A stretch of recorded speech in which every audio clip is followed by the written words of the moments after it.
अस्सलाम वालेकुम दानिश भाई, वालेकुम अस्सलाम। कैसे हैं आप? अल्हम्दुलिल्लाह। दानिश भाई, बाइकों का शौक तो सब नौजवानों को होता है, जी हाँ। लेकिन आपने ये हेवी इलेक्ट्रिक बाइक रखी है, इसके बारे में आप हमें कुछ बताएं। अच्छा देखें, पहले तो ये कि ये बाइक मैंने इम्पोर्ट करवाई है अच्छा। चाइना से, अच्छा तो ये आपको यहाँ नज़र भी नहीं आएगी। अच्छा दूसरी बात ये कि इसकी अगर फीचर्स की बात की जाए तो इसकी टॉप स्पीड जो है वो 80 की है और 80 किलोमीटर की फुल चार्ज पर चलती है। और मजीद इसके अंदर 3 मोड्स हैं। सही। 1 मोड है, 2 मोड और 3 मोड है। 1 मोड के अंदर जो है 40 की स्पीड पे जाती है, 2 मोड के ऊपर जो है 60 पे जाती है और 3 के ऊपर जो है वो ये 80 ये पे एक चलती है। ये जो इसको मोड है जस्ट लाइक गियर का काम करते हैं। आप इसको गियर भी कह सकते हैं। सही। तो ये कितने की पड़ी आपको चाइना से? with ये मुझे documentation? 5.5 की पड़ी। 5.5। तो कस्टम वगैरह में कोई आपको परेशानी नहीं हुई? कोई इशू नहीं। कितना टाइम हुआ है इस बाइक मुझे को? 1 साल हो चुका है। 1 साल हो चुका है। और एक चार्ज कितने टाइम में करती है ये बाइक?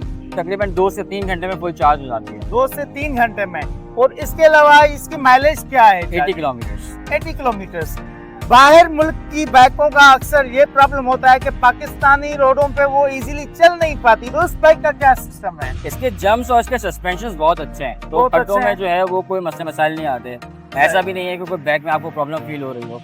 इजी है, कंफर्ट है, बहुत अच्छी है।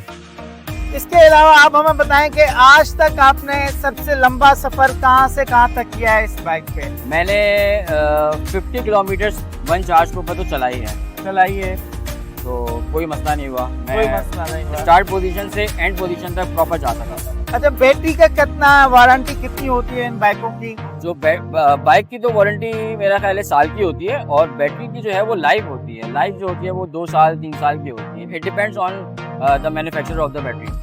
चार्जिंग पे भी होता है कि आप इतना टाइम चार्ज कर सकते हैं इतनी इसका एक इंडिकेशन होता है, जो इसका एडाप्टर आता है, जब ये चार्ज हो रही होती है तो वो रेड लाइट के ऊपर होती है और जब फुल चार्ज हो जाती है तो वो जो एलईडी स्टेटस है वो ग्रीन हो जाता है। तो इसका मतलब है कि फुल चार्ज हो गया, आप इसको प्लग आउट कर सकते हैं।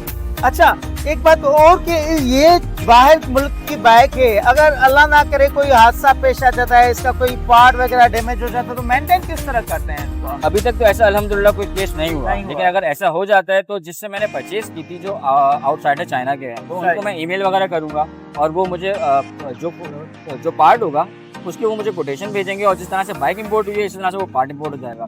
और लगाने के लिए तो हमारे यहाँ पे नॉर्मल मैकेनिक जो है वो कर देते हैं, इसको असेंबलिंग कर देता है। असेंबलिंग कितना कोई इशू नहीं है। सही। अरे, वजन कितना उठा सकती है ये बाइक?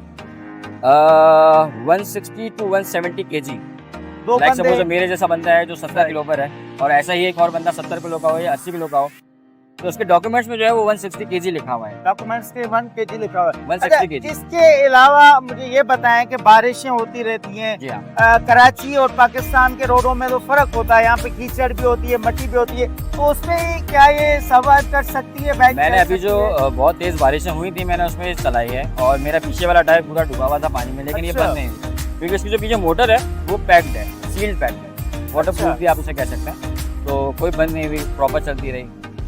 तो उम्मूमन आप देख रहे होंगे पाकिस्तान के जो हमारे यहाँ सीडी और यूनिक शेप में हम बाइकें आती हैं, उसमें और इसमें देखने में बहुत फर्क है। आप क्या समझते हैं कि पाकिस्तानी कंपनीज को भी ऐसी बाइक्स लानी चाहिए? बिल्कुल लानी चाहिए, ये खूबसूरती है रोडों की और ये नौजवान नस्ल के अंदर वैसे भी एक वो होता है, चार्म है उनमें। चार्म है कि वो इस तरह की लें। थैंक यू दानिश भाई, आपने टाइम दिया। कोई बात नहीं। Thank you so much. कोई बात नहीं।